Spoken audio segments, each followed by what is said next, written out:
One of the interesting things about the organisation, and one of its strengths, I think, is John and Joanna Brown and the team at the office. There's a lot that goes into it behind the scenes, which I think people realise that there is that support, and they feel comfortable with it for the most part. Mike Johnson, a very good paramedic, and Greg, a very good doctor. For those of you who don't know me yet, I'm Greg Williams, the events doctor. This is Mr. Mike Johnson, the events paramedic, and together we comprise the 4x4Xplore's medical team. And it's our job as a medical team to make sure that you remain well so that you can thoroughly enjoy your trip. To find a medical clinic, what you need to do each evening is to look for this notice. Okay, you should see these in two places in each hotel. First of all, you'll see it on the main hero notice board. As soon as we can in the evening, we'll put up the notice and we'll say where the clinic's going to be and what time the clinic's going to be. The second place you'll see is actually on the clinic room door. Okay.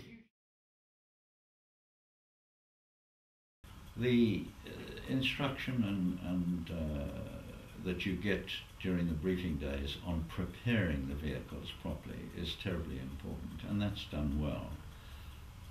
But inevitably there will be problems along the way, and there's always a backup vehicle with Jingis Riley and Mike Johnson, both superb mechanics who can help with a lot of the stuff, apart from something that absolutely has to be towed into a garage. So that backup is there, and it's very important, and it's done well, I think. Right, okay. And I'll show you what we've got inside the vehicles. In each one we've got a GPS here, which works off the roof antenna here. And that's just wired down and goes in there. And that's mounted to this block of wood that slots in a hole in the dashboard. And then we've got a 4-hole plug socket. And then up here we have got the trip meter, which gives you a very accurate distance. It will read to a meter. I think the roadbook is the most incredible bit of work that you can imagine. I mean, people who don't understand tulip map books have no idea of what effort goes into producing that book. And it gives you the ability to go to places where there's no signpost, or as in China, where all the signs were in Chinese script, which you just didn't know what they meant. It enables you to travel through those sort of places with reasonable certainty that you're going in the right direction.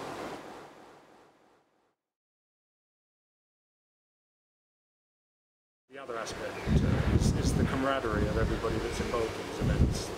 They're all, it seems to me, doing it for the same reason, and that's always a good recipe for a successful event, you know, that you have like-minded people wanting to enjoy themselves, doing something which very, very few people do. The camaraderie and the friendships which have developed, I mean, I know not just with me, but with many others who have been on the trips, and a lot of people from all sorts of different lives with a common interest in motoring and vehicles and travel.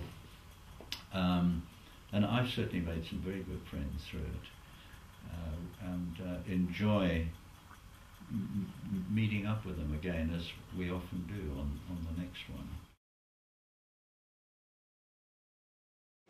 I suppose, putting it concisely, it's an opportunity to see places in a way that you would never otherwise have the chance to do so. Doing one of these events gives you the freedom to follow what JB has set out for you, but also to, if you want to, as I call it, go off-piste, do your own thing, as we have done on this latest adventure, as you know. And that's, I think, one of the great things about these events, that you are free to do what you want to do. John takes you to places which you just would not otherwise ever get to. you realise you're taken to some extraordinary out-of-the-way place, often with a historical sort of aspect to it. And so at the end of the day, you really feel you've seen and done something which, you know, you'd never otherwise have done.